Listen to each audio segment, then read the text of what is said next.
ఉజ్జయిని నగరాన్ని విక్రమార్కుడు జనరంజకంగా పరిపాలిస్తున్న కాలంలో ఒక మాంత్రికుడు సన్యాసి రూపం ధరించి ప్రతిరోజు విక్రమార్కుడి దర్శనం చేసుకుని ఒక పండును విక్రమార్కుడికి సమర్పించి తిరిగి అతడు ఏమిచ్చినా పుచ్చుకోకుండా మౌనంగా వెళ్ళిపోయేవాడు. విక్రమార్కుడు ఎంతో ఆశ్చర్యంతో ఆ సన్యాసిని ఏమీ ప్రశ్నించకుండా ఏనాటికైనా ఆయన నోరు తెరిచి ఏదో ఒకటి అడక్కపోతాడా, అప్పుడు తాను ఆయన కోరింది ఇచ్చి రుణం తీర్చుకుందామని నిరీక్షిస్తూ ఉన్నాడు. అలా చాలా కాలం ఆ మాంత్రికుడు సన్యాసి వేషంలో అలాగే విక్రమార్కుడి దగ్గరికి వచ్చి పండిచ్చిపోతున్నాడే కానీ ఏమీ అడగడం లేదు. విక్రమార్కుడు సన్యాసి ఇస్తున్న పండును స్వీకరిస్తున్నాడే కానీ ఆ పండుకు ప్రతిఫలం సమర్పించకుండా తినడం ఇష్టం లేక దానిని భద్రపరచమని సేవకులకు ఆదేశించాడు. వారు రోజు రాజు ఇచ్చిన ఆ పళ్లను భద్రపరుస్తున్నారు. ఒకరోజు మాంత్రికుడు ఇచ్చిపోయిన పండు చేయి జారి కింద పడి విచ్చుకుంది. ఆ పండులోంచి రత్నాలు, వజ్రాలు, వైఢూర్యాలు ఇలా ఒకటేమిటి గింజలకు బదులుగా నవరత్నాలు ఆ పండులో ఉన్నాయి. సేవకులు ఆశ్చర్యపోయారు, అంతేకాకుండా భయపడ్డారు. వెంటనే పండుతో సహా నవరత్నాలను తీసుకొచ్చి విక్రమార్కుని ముందర పెట్టి పండు చేయి జారి కింద పడగా అందులో నుంచి నవరత్నాలు బయటపడినాయనే విషయం చెప్పారు. విక్రమార్కుడు ఆశ్చర్యపోయాడు. మర్నాడు యథాప్రకారం విక్రమార్కుడికి పండు ఇవ్వటానికి ఆ మాంత్రికుడు రాగా విక్రమార్కుడు ఇలా అంటాడు: దేవా, తమరెవరో దైవాంశ సంభూతుల వలె ఉన్నారు. ఇంతకాలం తమరు నాకు పండు ఇచ్చి వెళ్తున్నారే కానీ నన్ను ప్రతిఫలంగా ఏదీ కోరలేదు. మీరు నాకు ఇచ్చిపోతున్న పండ్లు ఇన్నాళ్ళు ఎంతో జాగ్రత్తగా ఉంచాను. మీకు ప్రత్యుపకారం చేసిన రోజే ఆ పండ్లను తినాలనుకున్నాను. నిన్నటి దినం మీరిచ్చి వెళ్ళిన పండు చేయి జారింది. ఆ పండులో నుంచి రత్నాలు జారాయి. నేను రాజుని, వరుల నుండి దానంగా ఏది పుచ్చుకోను. పుచ్చుకున్న దానికి ప్రతిఫలంగా మీకు ఏదైనా సమర్పించందే నాకు మనశ్శాంతి కలగదు. మీరు సందేహించకండి, మీకు ఏం కావాలో కోరండి. మీ కోరిక ఎంత అసాధ్యమైనదైనా నా ప్రాణాలు పణంగా పెట్టైనా మీ కోరిక తీరుస్తాను అంటూ విక్రమార్కుడు సాధువు రూపంలో ఉన్న మాంత్రికుడికి చెప్పాడు. మాంత్రికుడు చిరునవ్వు నవ్వి ఇలా అంటాడు: రాజా, ఇంతకాలం నుండి నీ నుండి ఆ ప్రశ్నను నేను ఆశిస్తున్నాను. నీ నుండి నాకు ఒక గొప్ప ఉపకారం జరగాల్సి ఉంది. అది నా స్వార్థం కాదు, లోక కళ్యాణం కోసం అని చెప్పాడు ఆ సాధువు. చెప్పండి, ఏం కావాలి అని అడిగాడు విక్రమార్కుడు. అప్పుడు ఆ మాంత్రికుడు ఇలా చెప్తాడు: రాజా, నేను ఒక యజ్ఞం తలపెట్టాను.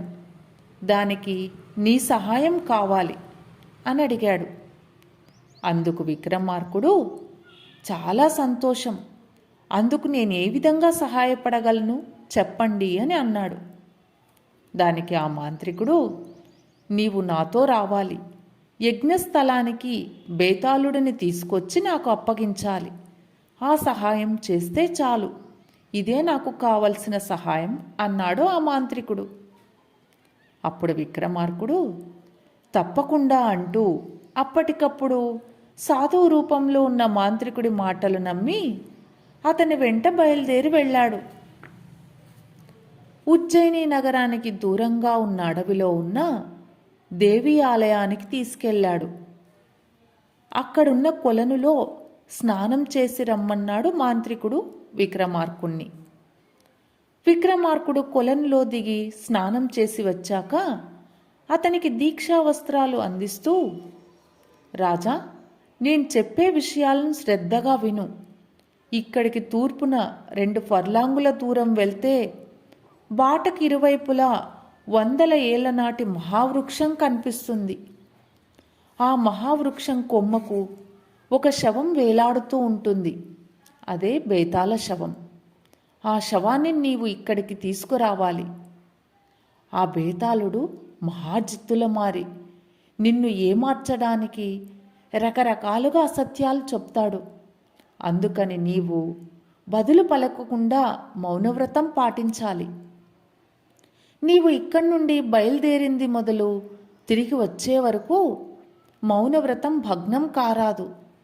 అలా నీవు మౌనవ్రతం వీడితే బేతాళుడు తిరిగి చెట్టు మీదకు చేరుకుంటాడు కనుక నీవు అతనితో మాటలు కలపకూడదు. మరొక ముఖ్య విషయం, నీవు 3వ జాము గడవకుండా బేతాళుడి శవాన్ని తిరిగి తీసుకురావాలి అంటూ చెప్పటం ముగించి విక్రమార్కుణ్ణి పంపాడు. విక్రమార్కుడు ఎంతో సాహసంతో చీకటి దారి వెంట నడిచి మాంత్రికుడు చెప్పిన మహావృక్షాన్ని చేరుకున్నాడు. చెట్టుపైన వేలాడుతున్న బేతాళుణ్ణి చూసి మాంత్రికుడు చెప్పిన బేతాళుడు అతడేనని నిర్ధారించుకొని ఎంతో శ్రమపడి చెట్టుపైకి చేరుకొని కిందకు దించి భుజం మీద వేసుకుని ముందుకు నడక సాగించాడు. కొంత దూరం నడక సాగింది. బేతాళుడిలో కదలిక కలిగింది.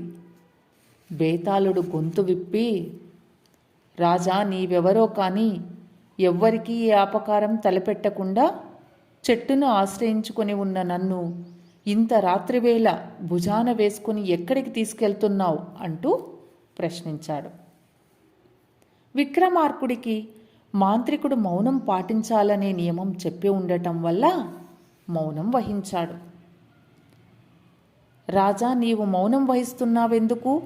సందేహించకు, నన్ను ఎక్కడికి తీసుకుపోతున్నావు అంటూ గట్టిగా నిలదీశాడు. అయినా విక్రమార్కుడు బదులివ్వలేదు.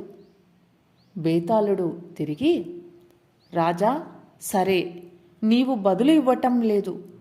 ఈ ప్రయాణంలో కాలక్షేపానికి శ్రమ తెలియకుండా ఉండటానికి నీకొక చక్కని కథను చెప్తాను, విను. కథ పూర్తయ్యాక నేను నిన్నొక ప్రశ్న అడుగుతాను. దానికి నీవు ధర్మబద్ధమైన సమాధానం తెలియచెప్పాలి. రాజా, సమాధానం తెలిసి నీవు మౌనం వహిస్తే నీ తల 1000 వక్కలవుతుంది. ఇది నా శాపం. నా శాపం తప్పకుండా ఫలిస్తుంది అని చెప్పి బేతాళుడు కథలను చెప్పడం ప్రారంభించాడు.